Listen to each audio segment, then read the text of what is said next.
અમદાવાદના science city વિસ્તારમાં ભવ્ય હિન્દુ સંમેલનનું આયોજન કરવામાં આવ્યું હતું। સાયન્સ સિટી વસ્તી હિન્દુ હિત રક્ષા સમિતિ દ્વારા આયોજિત આ સંમેલનમાં સમાજને સંગઠિત અને જાગૃત બનાવવાના 5 મુખ્ય મુદ્દાઓ ઉપર વિવિધ કાર્યક્રમો યોજાયા હતા, જેમાં કુટુંબ પ્રબોધન, પર્યાવરણ સંરક્ષણ, સામાજિક સમરસતા તેમજ નાગરિક કર્તવ્ય અને સ્વબોધ સ્વદેશી જેવા મુદ્દાઓનો સમાવેશ થયો હતો। આ 5 બિંદુઓ સમાજ અને રાષ્ટ્રને મજબૂત બનાવવાના આધારસ્તંભ ગણાવાયા હતા। કથાકાર જિગ્નેશ દાદા પણ આ કાર્યક્રમમાં મુખ્ય વક્તા તરીકે ઉપસ્થિત રહ્યા હતા। તેમણે હિન્દુ રીતિ રિવાજને અનુસરવા આધુનિક પેઢીને અપીલ કરી અને કહ્યું કે આવનાર સમયમાં હિન્દુત્વને બચાવવા જાગૃત રહેવું ખૂબ જરૂરી છે।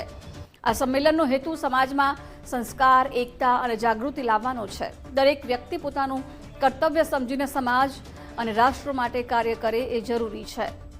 કાર્યક્રમમાં સાંસ્કૃતિક રજૂઆતો સાથે તલવારબાજી અને સેલ્ફ ડિફેન્સ ગીતાના પાઠનું પણ વાંચન થયું હતું। યુવાનો દ્વારા આપવામાં આવેલ સ્વરક્ષા પ્રદર્શનને ઉપસ્થિત લોકોએ ઉત્સાહપૂર્વક વધાવ્યું હતું।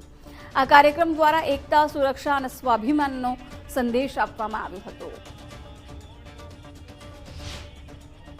આવા જ આખા ભારતની અંદર અલગ અલગ મહિનામાં અલગ અલગ હિન્દુ સંમેલન, એટલે હિન્દુઓ માટે ત્યાંના સ્થાનિક હિન્દુ કંઈ વિચાર કરે અને જે 5 પરિવર્તનના વિષય છે, જેના કારણે હિન્દુ સમાજ એક રહે, સંગઠિત રહે, એના માટેના ઉદ્દેશ્યથી આ પ્રકારનો કાર્યક્રમ આજે આ શ્રીજી વસ્તી છે સાયન્સ સિટીની, એનો કાર્યક્રમ અહીંના સ્થાનિક હિન્દુઓ દ્વારા જે સમિતિ છે એના દ્વારા કરવામાં આવે છે। આ કાર્યક્રમ અમે છે ને આરએસએસની જે સેવા છે, આરએસએસની સ્થાપના પછી જે 100 વર્ષ થયા અને આરએસએસનો મૂળભૂત હેતુ છે દેશને મજબૂત બનાવવાનો, જે રાષ્ટ્રમાં ચેતના જગાવવાનો, એ ચેતનાનો મેસેજ જનજનમાં જાય એ માટે એમને મહાસંમેલન આયોજન કરવાનું એક વિચાર મૂકેલો તરતો।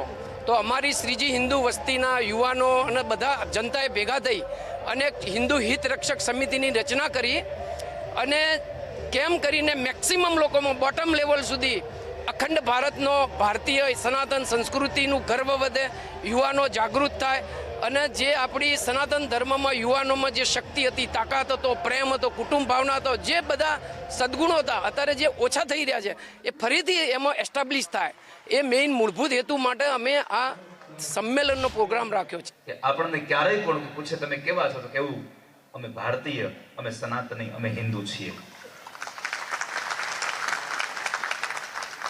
એક ટકોરું કરી દઉં તમને, આટલી બધી વ્યાસપીઠની યાત્રાએ જ્યારે દેશ વિદેશોમાં, પરદેશોમાં ભગવાન ભાગવતજીની કથાથી, ભગવાનની કૃપાથી ફરવાનું થાય છે અને મહાપુરુષોને સાંભળવાનો અવસર મળે છે, ત્યારે સમાજમાં જે નજરે જોઈને આવ્યા છે એના ઉપર તમને કહું છું કે જો આપણે જાગૃત નહીં થઈએ ને તો આવનારા 25-50 વર્ષ પછી જય શ્રી રામના નારા બંધ થઈ જશે। આટલું યાદ રાખજો મારું। ખૂબ જરૂર છે આપણે જાગૃત થવાની।